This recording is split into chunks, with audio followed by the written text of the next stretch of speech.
Marry me. Just for 6 months. Lila blinked. Sure she had misheard. I am sorry.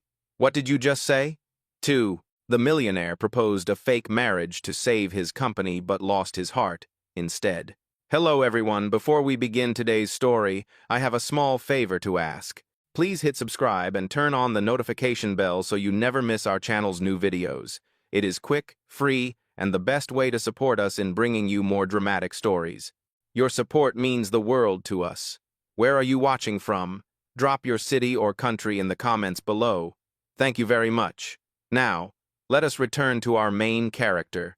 The rain came down in silver sheets over Manhattan, blurring the skyline beyond the glass walls of the rooftop terrace. The city lights pulsed beneath the storm like 1,000 restless hearts. At a marble table sat Ethan Ward, 33, CEO of Ward Enterprises, his suit immaculate despite the weather. He stared at the woman across from him, Lila Moore, 26, an accountant with worry in her eyes and rain clinging to her hair. Between them lay a single sheet of paper, edges curling from the damp air. Ethan's voice was steady, clipped, the kind that had closed billion-dollar deals. Marry me, just for 6 months. Lila blinked, sure she had misheard. I am sorry. What did you just say? Ethan slid the contract across the table, his signature already in black ink. It is not love, it is business. My company's board demands that I be married to retain control. You need financial stability, and I need a name beside mine. We both win. Thunder rolled in the distance. Lila looked down at the paper-typed clauses, bolded lines, one phrase standing out. Temporary marital agreement. Her stomach turned. You are serious. I do not joke about survival, he replied. His tone softened just slightly. Your mother's hospital bills? I can take care of them. All of them. For a moment, neither spoke. The storm filled the silence. Lila's fingers tightened around the strap of her worn leather bag. She thought of her mother's oxygen machine, the overdue notice taped to their apartment door, the way the world had stopped caring whether she sank or swam. She met his eyes.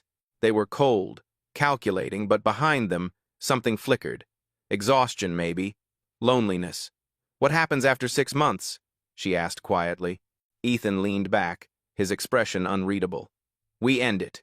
You walk away debt-free. I keep my company. No one gets hurt. Lila gave a shaky laugh that did not sound like her. No one ever gets hurt in fake marriages, right? Ethan did not answer. Instead, he reached into his coat pocket and placed a velvet box on the table. Inside, a diamond ring caught the city's lightning for half a second before the lid snapped shut. Wear it tomorrow. The press will be there. Rain dripped from the edge of the canopy, splashing against her shoes. The night smelled of wet concrete and uncertainty. Lila took a slow breath, eyes on the contract, the ring, and the man whose life was built on control. She could walk away, let him drown with his empire.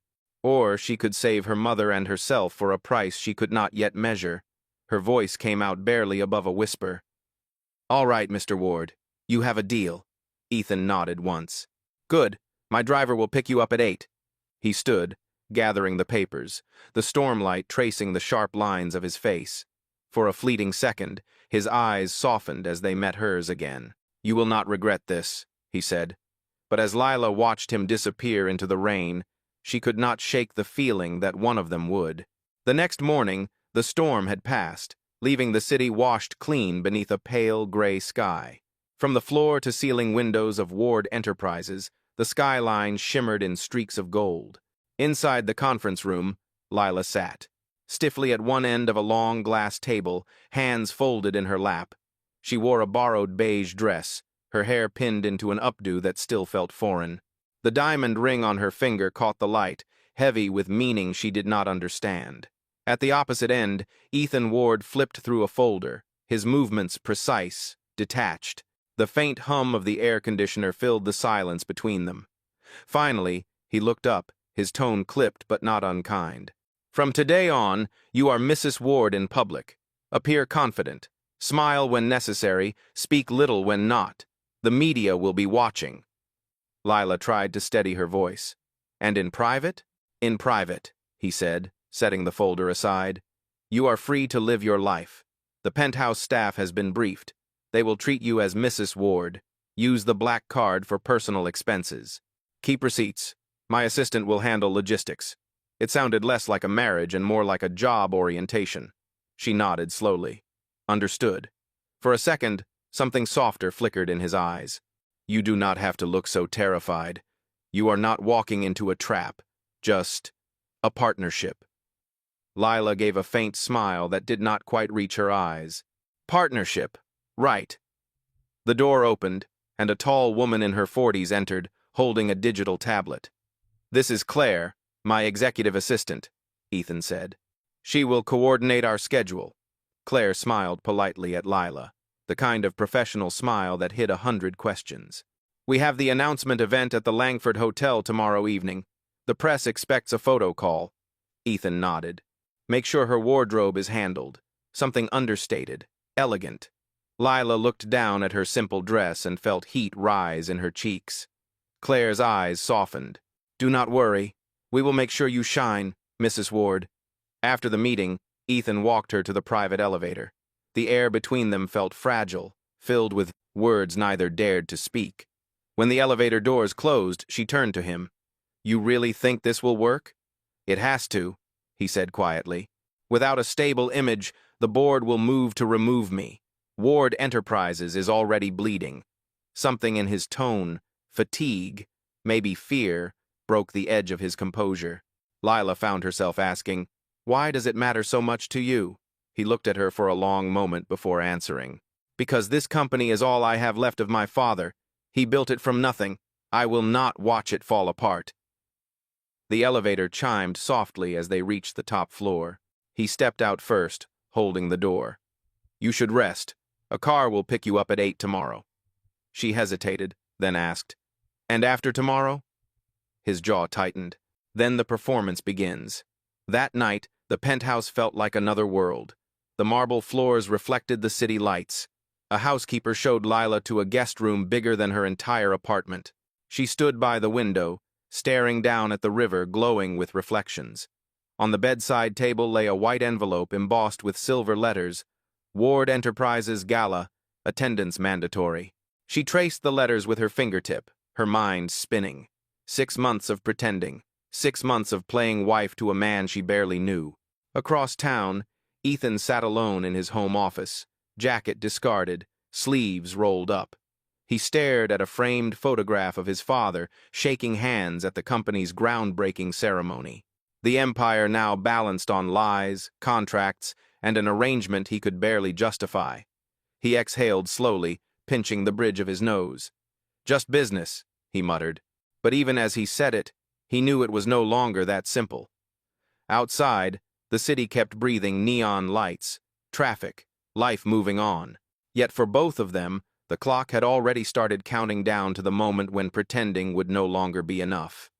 The next evening, the Langford Hotel glowed beneath crystal chandeliers and flashes of camera light. Guests in tailored suits and shimmering gowns filled the grand ballroom, their laughter echoing beneath the string quartet's melody. Outside the entrance, photographers waited, shouting names, chasing headlines. Inside a black limousine parked at the curb, Lila sat in silence. Her hands rested on her lap, fingers trembling slightly against the satin fabric of her evening gown. The dress, a midnight blue silk chosen by Claire, hugged her frame with quiet elegance. Ethan sat beside her, perfectly composed, scrolling through his phone. The faint reflection of camera lights flickered in his eyes. She exhaled slowly. "You are really calm for someone about to fake a marriage in front of half of New York." He looked up, his tone even. "Nerves do not help. Precision does. And what am I supposed to do? Smile like I belong?" He gave the smallest hint of a smile. "Exactly. You are Mrs. Ward. They believe what we make them believe." The car stopped. A security guard opened the door, and the noise from outside rushed in: cheers, camera shutters, the call of reporters.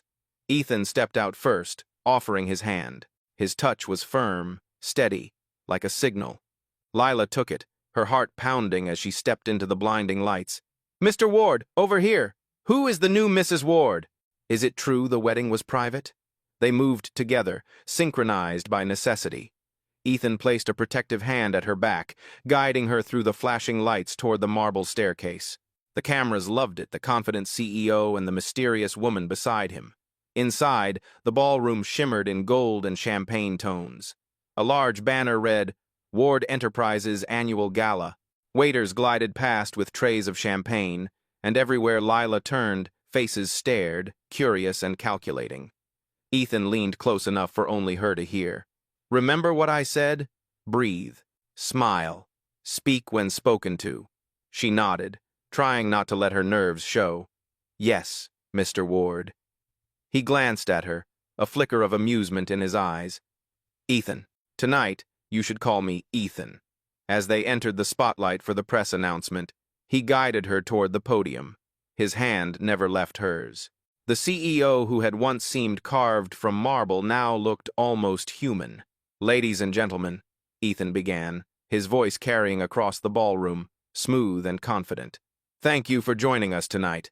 Ward Enterprises has always stood for trust and legacy, and tonight I am proud to introduce someone who represents both to me, my wife, Lila Ward." A ripple went through the room, surprise, then applause. The lights found her face, and for a heartbeat, Lila forgot to breathe. She smiled faintly, not because the cameras demanded it, but because of the way Ethan's voice softened when he said, "my wife." After the speech, guests approached, one after another, board members, journalists, old family friends. Questions blurred together, polite and probing. "How did you meet? When was the wedding? Where will the honeymoon be?" Lila answered with grace, each lie smooth and consistent, just as they had rehearsed. But near the dessert table, a silver-haired man with a sharp gaze approached. "Mrs. Ward," he said, extending a hand. "Richard Cole. I served with your husband's father on the board for 20 years. You are quite the surprise." Lila smiled politely. "I suppose life is full of surprises." Cole's smile did not reach his eyes. "Indeed, though I do hope this one lasts longer than your husband's last merger." Ethan appeared at her side almost instantly, his arm sliding around her waist. "Richard," he said coolly, "try to enjoy the evening instead of measuring its profit." The older man chuckled but stepped back. "Of course, Ethan. Congratulations." As Cole walked away, Lila looked up at Ethan. "You did not have to do that." He met her gaze. "Yes, I did. No one disrespects my wife."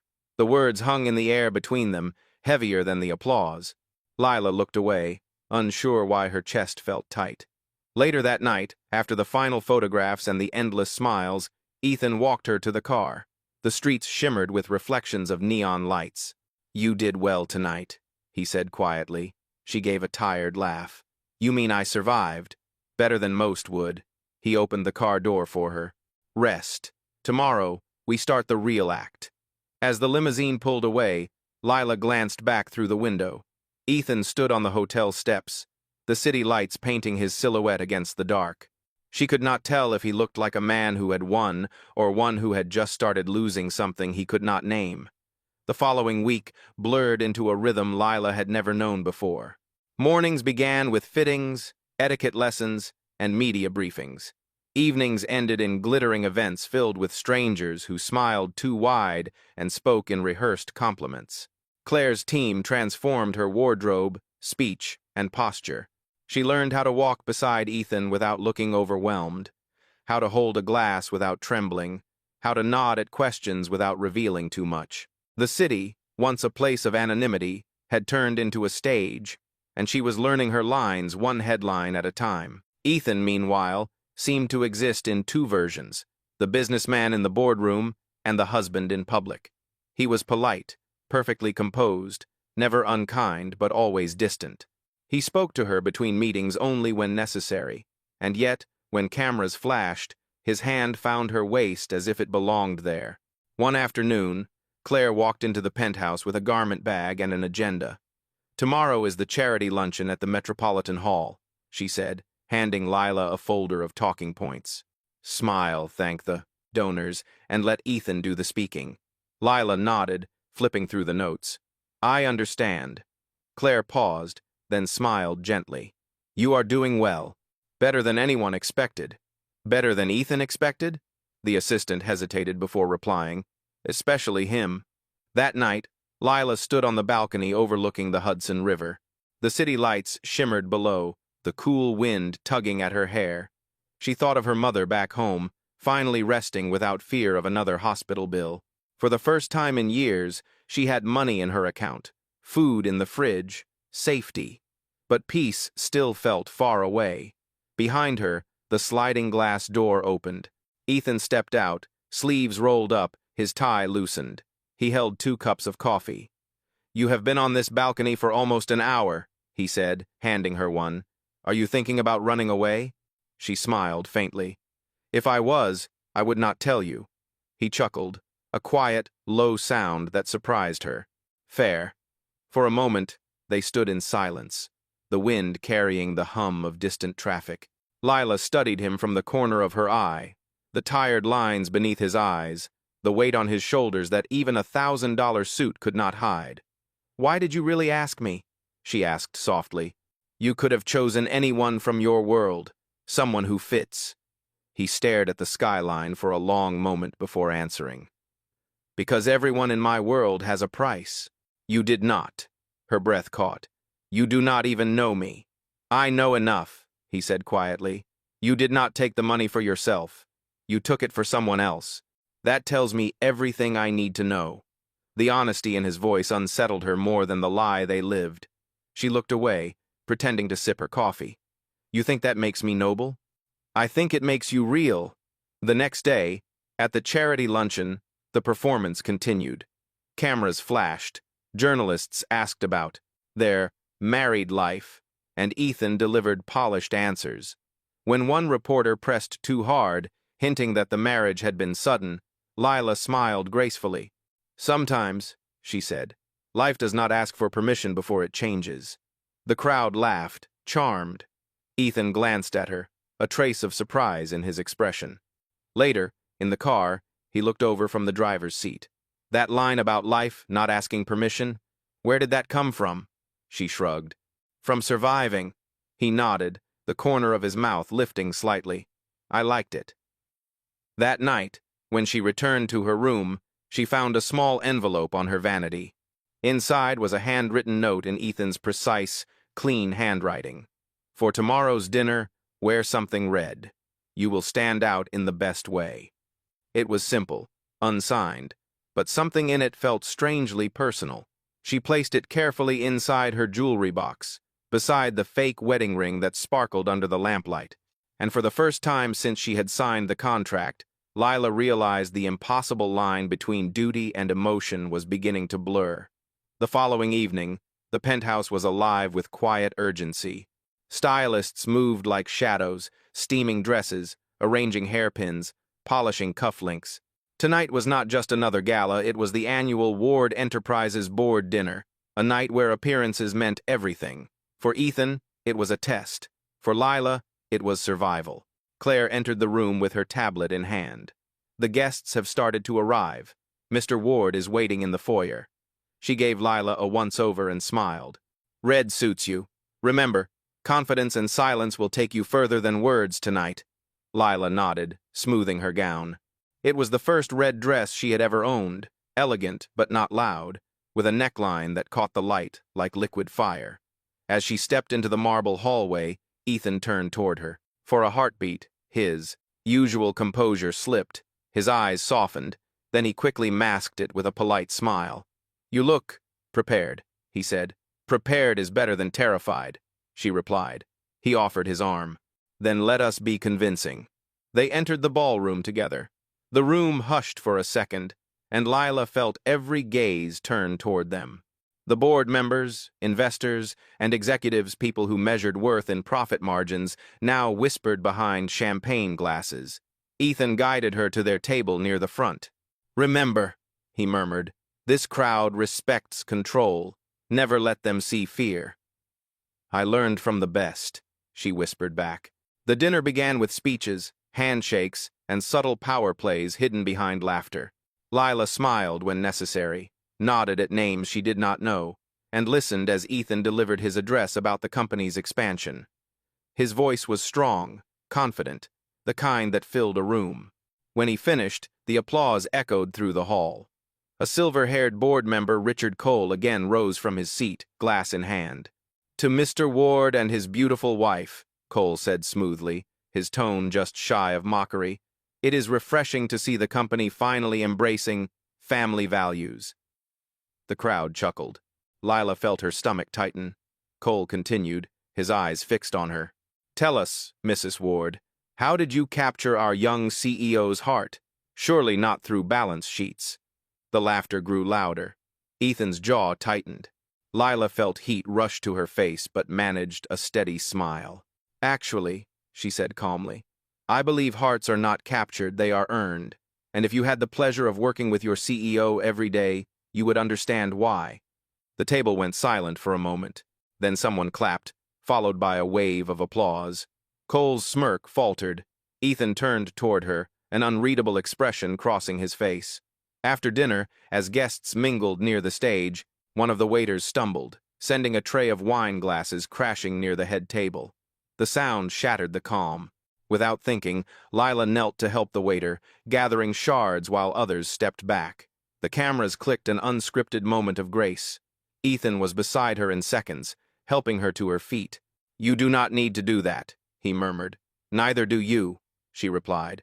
Their eyes met, and for a fleeting second, the noise around them disappeared. Later, when the crowd thinned, Ethan pulled her aside near the balcony doors. "What you did tonight handling Cole, the press, even the accident you made them see something real." Lila tilted her head. "I thought this was supposed to be fake." "It was," he said quietly, "until you walked into the room." For the first time, his walls seemed to lower. The guarded CEO looked almost human beneath the chandelier light. Lila wanted to say something, but before she could, Claire appeared. "Ethan, the financial press wants a statement. They are waiting by the atrium." He nodded, glancing at Lila once more. "Stay here. I will not be long." As he walked away, Lila stepped toward the open balcony. The city stretched out before her, alive, indifferent, endless. She leaned against the railing, her heart racing. Somewhere below, car horns and laughter blended with the hum of the night. Behind her, through the glass doors, Ethan's reflection moved among the reporters, calm and commanding. But she could not shake the strange ache in her chest, the realization that somewhere between rehearsed smiles and borrowed affection, something inside her had stopped pretending. And for the first time since the contract began, she was afraid not of being exposed, but of what might happen if the truth no longer needed to be hidden. The gala ended late, and the drive back to the penthouse passed in near silence. The city glowed beyond the tinted windows, every light a reminder of the world they had to keep convincing. Lila sat beside Ethan, her hands folded in her lap, the diamond ring on her finger catching the faint reflections of the passing streetlights.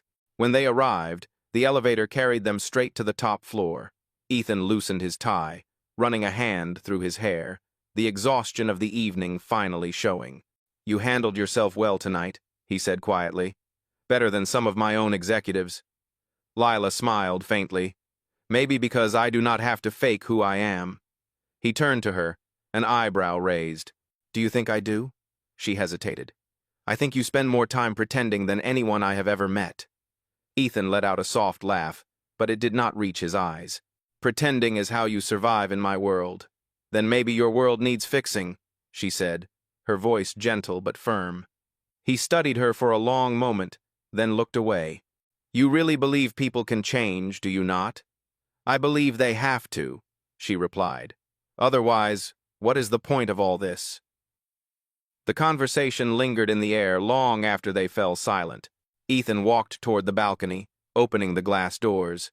Cool night air swept into the room. "Come," he said. "You should see this view without the noise." Lila joined him outside. The city stretched endlessly below, a sea of lights and motion. From up here, the chaos looked almost peaceful. Ethan rested his hands on the railing, his expression unreadable. "My father used to stand here," he said. "He would look out at the skyline and tell me that success means control, that if you can manage every detail, nothing can hurt you." He paused, his gaze distant. He was wrong. The day he died, I learned there are things you cannot control, no matter how hard you try. Lila turned toward him. You have been carrying that weight alone. He met her eyes. I do not know how to put it down. The wind tugged at her hair. She stepped closer, her voice barely above a whisper. Maybe you do not need to carry it. Maybe you just need to stop fighting everything.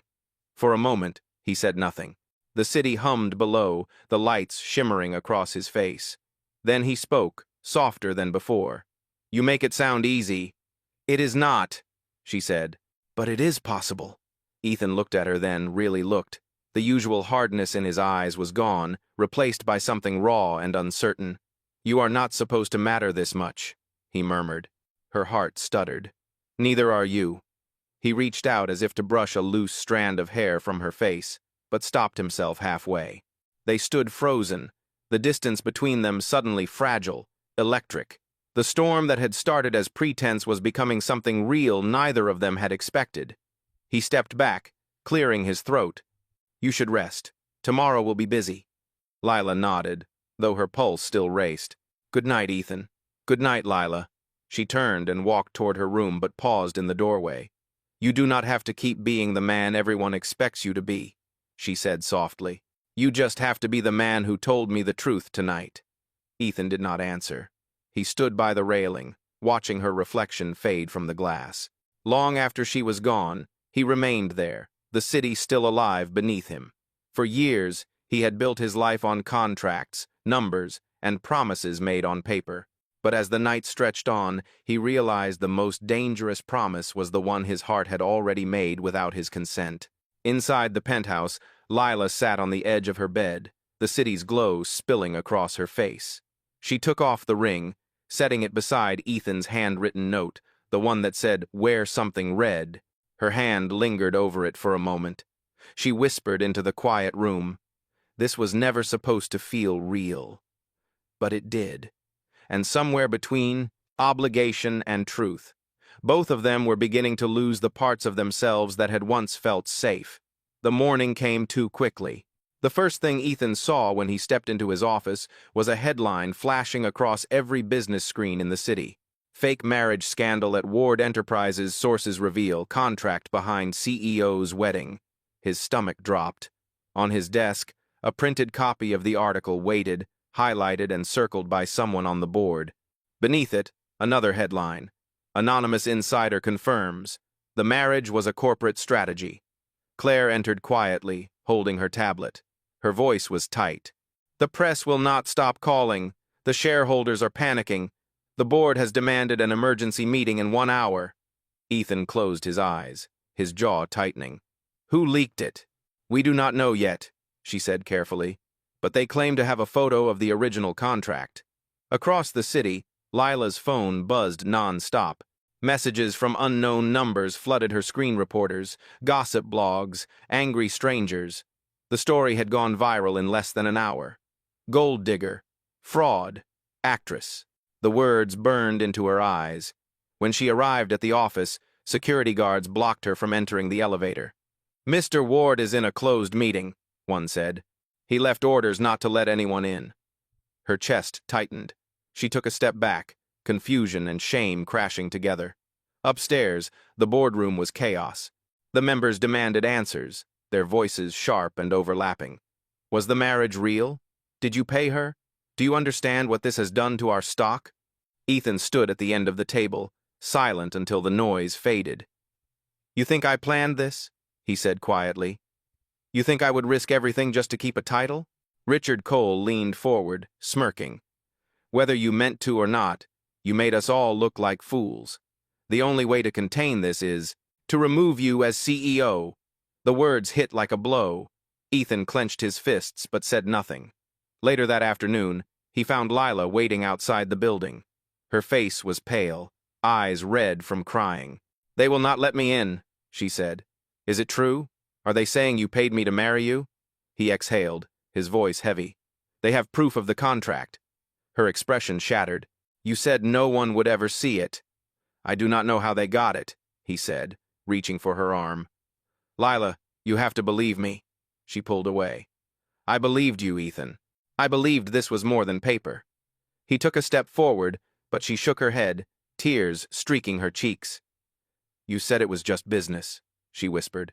"And now I know you meant it." Before he could stop her, she turned and walked away through the storm of flashing cameras outside. Ethan stood frozen, surrounded by reporters, their questions a blur. For the first time, he had no answers, and as the cameras closed in, he realized the truth was not what he had lost, but who. Days passed in silence. The story refused to die. Every news outlet replayed the same headline, every investor demanded answers, and every call Ethan received was another reminder of how quickly power could vanish. Ward Enterprises' stock continued to fall, and the board moved forward with a vote to suspend him. For the first time in his career, Ethan Ward had no control. He sat alone in his office late one night, the city outside bathed in the cold glow of winter lights. On his desk lay the contract, the same document that had started everything. The ink was still sharp, his signature bold beside hers. Beside it rested something else, her sketchbook, the one she had left behind in her room. The cover was worn, its corners bent.